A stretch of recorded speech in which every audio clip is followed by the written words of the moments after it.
Hello everyone. So those who are following me till now, they know that we have covered 6 sessions of this AI engineering course. So we have covered the introduction, why we have built this course. We have done the LLM orchestration. We have done the basic agent, where we have done the tool calling. We have created an intermediate agent with an agentic loop. Then we have made it more reliable with retries, validations, error handlings. And then finally we converted that program into a chatbot with Streamlit. So by the end of session 6, we had something real, a working Streamlit chat UI, a puzzle agent, which can call tools, manage conversation history, and keep the state across the different Streamlit reruns. But there are few problems. And those who have followed me in the previous session can immediately connect. But even if you have not, it is not very hard to imagine once I will show you my program. So let's quickly go through it. So if you will see, this is the previous program which we have done in the last session, and there are few extra code and few things which we can get rid of, which are adding to the complexity. So we have to write our tool schema for the LLM. It describes what each tool does and its parameter. You see here, for whatever functions we are writing on the top, like get puzzle, get available puzzles, validate puzzles, we have to write this tool schema in order to pass them to LLM so that it can understand what each of this function does, and it can call those functions based on its needs, based on its objective. Similarly, we have this dictionary. We have to map the string which is returned, can be returned by this by the LLM via this tool schema, and then map it to the method. And if you see, obviously there is an agentic loop which we have introduced. This agentic loop is, helping to achieve the user objective, and calling the LLM again and again to fulfill the need of the user, the ask of the user. And lastly, if you see here, there are the message history. We have to manually build the message history. So it is not very difficult to imagine. As this program will grow in size and complexity, all these manual steps will become very much complex in nature in due course, and very difficult to maintain. And one wrong thing, one misstep, then you will see like the program is failing, giving error, and or maybe even more difficult, it is just losing the context. So this is where the OpenAI comes to our rescue. So OpenAI provides basically an agent SDK, which is a lightweight, as you see here, it is a lightweight production ready framework for building agentic apps. So it has very few abstractions. You don't need to deal with so many things as you were dealing in the classic way. It is Python first. It has a built-in agent loop. It has a tracing, and it has a tool calling out of the box. So the various things which we were showing you just now, SDK handles by itself. So OpenAI Agent SDK has three core primitives. The first one is agent. So agent is nothing but an LLM calling with instructions and tool attached. It is the basic unit of SDK. And then the advanced concepts like hands-off, which is agent delegating to other agent, and guardrails, which is for protection, input and output validations running in parallel with the agent. So these are the advanced concepts. And if you see here, we have planned a separate session to cover these important concepts. But now let's see into the some of the core features which are needed in all of these three sessions. And we will start with the agent. So as we are mentioning, agent is nothing but it is a self-contained unit which wraps an LLM with instructions, model name, tools, and optional output type. So I know like seeing is believing. So let's just quickly see how the agent is declared in OpenAI SDK. So the agent is declared like with this structure. So it has a name, it has a model, it has a system instructions, and it can define the tools which are needed to fulfill the user objective. And hands off, as we mentioned, it is an advanced topic where we delegate to the other agent, and the input guardrails and output types. There are a few other things, but we will cover them as we will progress through different sessions. But I hope like now just get an example. And in order to run this agent, you have something called this line. So you just use runner.run sync or runner.run to and pass the agent and give the user message and just run it. And in the background, it spins up the agent loop and runs the LLM multiple times to fulfill the user objective. So this is how the this is how the agent, OpenAI agent operates with the help of this agent structure. And then we have the function tool, add function underscore tool decorator, that turns any Python functions into a tool. So schema is generated automatically from the type hint and docstring. So there is no manual JSON definition that is needed here.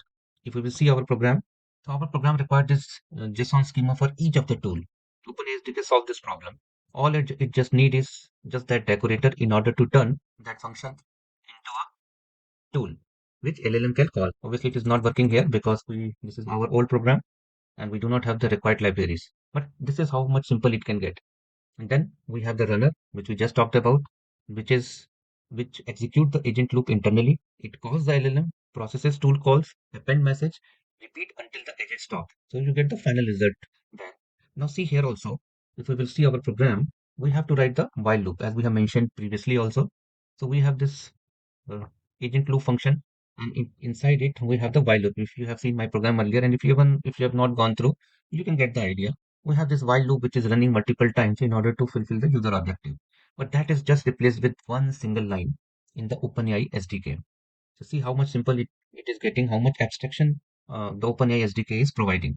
And then the structured output, so it passes the pedantic model as the output type on the agent. SDK enforces structure on the response you get. So you get the type field, not the raw string. So you can force the type of output which you want, and you will see soon that our agent will not be returning, our LLM will not be returning the raw strings, but instead we will be getting the structured output. And once we will go through the program, you will get the idea. But if you will quickly want to see, this is the output type, which we just covered some time back. And this puzzle type basically is the pedantic object. We declared a class which extend the base model, and we declared like this is the way we want our response back with puzzle category as well as hint. And then of course in the end, the tracing, we can wrap your, now this is one big difference. You can wrap your runner call with the trace name, and every step is logged automatically. And you can view the full run at the platform openai.com/traces. Of course, all these concepts will become very clear as we will go through our programs, which we are going to do just now. But before that, let's quickly revise what the SDK replaces. The first one we already know it is JSON schema. There's no need of JSON schema, and we will live with the function tool. The second is the tool registry. There's no need of tool registry. We are replacing the while loop also, and we are replacing the raw string response with the pedantic output. So yeah, let's quickly start our program. So for the sake of quickly moving ahead, I have already created a new folder which is called OpenAI Basics and created the .env file, which you know it contains our OpenAPI key. Now let's quickly create a new file. Let's start with some basic programming on using the OpenAI SDK. So before starting, note that whatever programs we are building, that will be available on the GitHub so that you can refer them later on. There is an already program which I have already built that can explain all these concepts which we have just covered. Let's quickly go through them. So first of all, to make this program work, you have to import pedantic library as well as the OpenAI agent. So if you see here, if you have not already, these libraries are not installed, then you can use the pip commands. Of course, I will recommend you to use the virtual environment, which I have not done, but I will strongly recommend you to do so. Then we load our .env file using these commands. And then the next is we are using the pedantic model to define the shape of the agent response. So this actually, forces the LLM to respond in a particular way, which can be converted by our SDK into our typed question, punchline, and category. So this is kind of binding for the agent if we will define it here, and if we will use the same when defining the output time. So this is all it is doing. We are forcing, and this kind of things are not possible if you see when we use the classic way of creating the agentic loops or agentic programs which we have done till the previous session. So this program, well, it is doing nothing, is a very simple program. If you will give the topic as well as the audience type, then the agent will run and the LLM will give you the appropriate joke. But the key concept which we are covering is to define our function as a tool. All you need is just this decorator. You see here, we just need the decorator. We're not doing anything else. And then we're defining our agent name, model, our system instruction, the tools which are available. It doesn't need to, call both the tools, but we are saying like these are the tools available at your disposal. If you need to fulfill the objective of user, please feel free to use both of them or either of them. And then the output type, which is a joke response, the pedantic object. And print statements are nothing but they are just the attributes of the pedantic objects which we just declared above. And as you see here, because the output type is the fully typed Python object, so that's why we are able to do dot question, dot punchline, dot category, and able to print the same. Right. So let's try to run our program and let's see how it behaves. Python OpenAI basic demo.py, and you see here like it has responded as per what we have mentioned. So it has a set of question, punchline, as well as the category, right? So I hope like these basic concepts are clear. Now what we will do, we will convert the program which we have developed in the previous session using the OpenAI Agent SDK so that you know what changes are needed to make it agentic via OpenAI SDK means. So we'll just copy the program first. So we'll create a new file, which is, let's give it this name. So this is the program which we have developed in the last session. And let's now start making some changes. So first of all, we have to make changes in terms of libraries. So we have to import, we don't need the completion, we just need to remove this because we are now using the OpenAI SDK. So we will import logging. And then this is the first change. The second change will be, like as I mentioned, we will use the logger statements, logger setup. Yes. Let's quickly add these two lines. So basically this will be helpful whenever we have to print anything, our logger object will actually help us to do so. And the other some basic advantage are this logger levels. So for now, like just I have talked warning, then what I can, instead of warning, I can use info or I can use error also. So that means like, the logs will only be logged if the level is error. If there's any info level information, suppose say that is generated by SDK, then that will not be logged.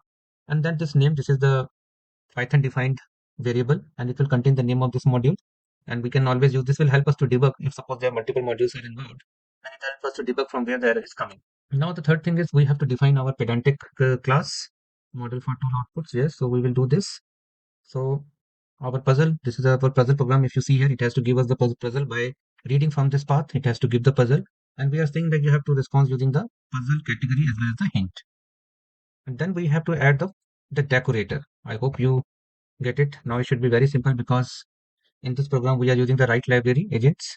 So we can use the decorator here. Let's quickly add that function tool. That's it, right? Nothing much to do. For each of the function we will define in the same way. And then what we will do, we will remove the tool schemas. So this is the big step. We don't need all of this tool schema. So this is making our program shorter, right? And then we will remove the tool registry also. This is also not needed. Let's remove this. So we have our functions, but there is no tool registry as well as the tool schema. And then we will remove the system prompt also. Why? Because we will declare it when we declare our agent. And now let's just copy it with our agent. So our agent has name, model, and this system prompt, which is exactly similar to what we have declared earlier. Like you are a puzzle delivery agent, and this is your workflow. You have to check the puzzle, validate, retrieve. That means if there are multiple steps, we have to run the agentic loop. Then the next step is we have to remove the agentic loop, right? So I think this is again the big step. So we will just remove this. And instead of that, we will declare our own function. So we have replaced the big function and just add this comparatively small function. And this function is looking big because I have added some comments so that we can understand this program better. Otherwise, this is very small. We are just doing some validation because we have to make our program reliable as per what we have done earlier.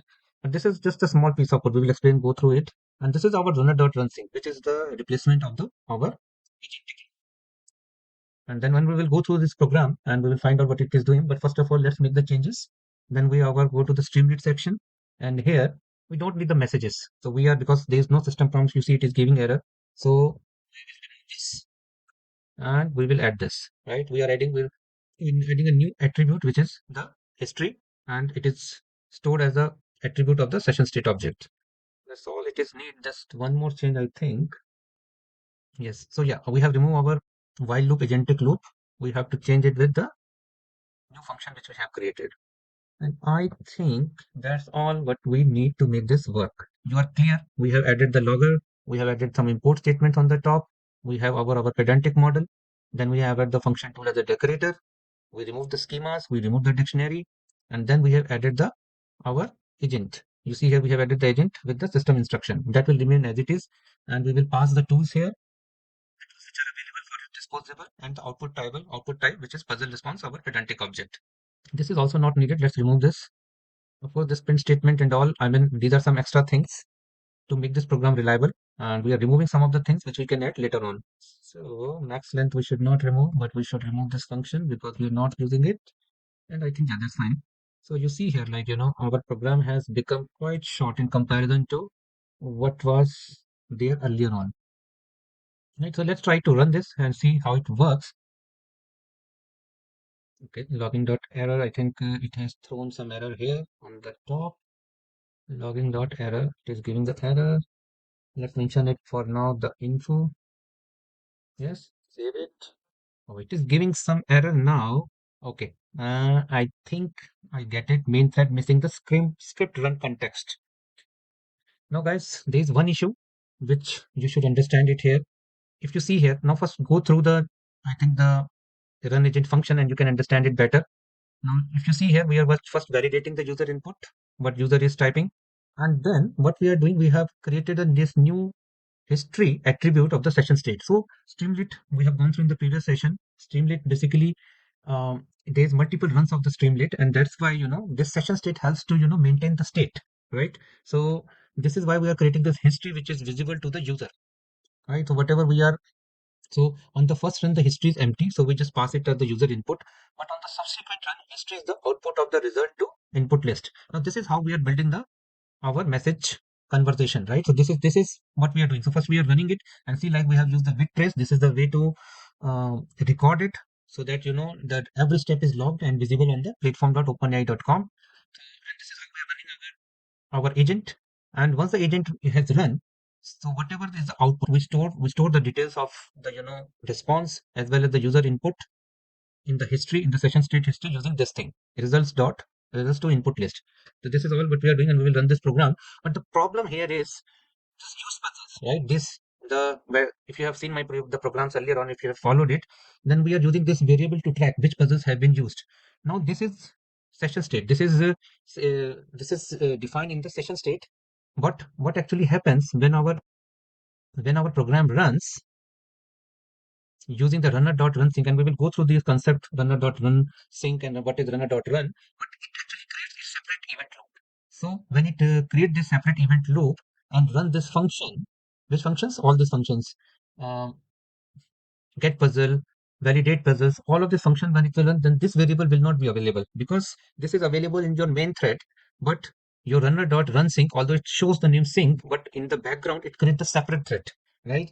And in that separate thread, the session state dot use variable which is present in the main thread will not be available. So you have to get that. So we have to get past of this limitation. So how we can do that? You can define the bridge variable. So this bridge variable acts as a handoff between the two threads. So how we will declare this bridge variable? Just using this set. And if you can see through, we already have a variable. If we will see this session, we already have a use puzzle set declared, right? But we set like this. We cannot use this variable because it is run in the main thread, and we have to define a variable which is set in the event loop, a separate thread which is initiated by runner.runSync method, right? So we have declared it here. Just make small changes because these tools will be run in the new thread. That's why we will make the changes. So instead of session state.use variable, what we will use? We will just use plain and simple the new variable, the new set. And similarly here, another place where it is used is this place, another method, another tool. So we will not just use session state.use variable. Instead of that, we will use, yes. So we will use the new variable here. And then in our run agent, we will define it. We will make it global. We make it global. And now just two lines. Before running our agentic loop or runner.run, we will set it. We are from the session state, we are copying the value, whatever is present in the session state, to this new variable. And because our agentic loop is setting this variable, so after run, whatever value is present in this variable, we are copying it in the session state use variable. So this variable, as I said, is a bridge. It is a handoff between the two threads. So I think that's it. This is all what is needed to make this program work. So now let's run it once more, and then giving the program name. Now the Streamlit has started. And it has given me my puzzle agent. Let me ask for the puzzle. It has given me the right puzzle. There is no hint. That's why the hint has not come up. But it has given me there is a logical puzzle. Then this is the text of the puzzle, and the hint is blank. So this is fine. And let's now quickly see how the tracing looks like, which we have not covered. We will just go to the platform.openai.com/traces. So these are our traces. So the previous joke program which we have run, if you see, the trace has been generated. And similarly, if we will see, this is the first run of the runner.run sync. And if you see here, it has all this instruction which we have passed in our program. We are doing the trace here, and this is where we are running. We are passing the puzzle agent as well as the agent input.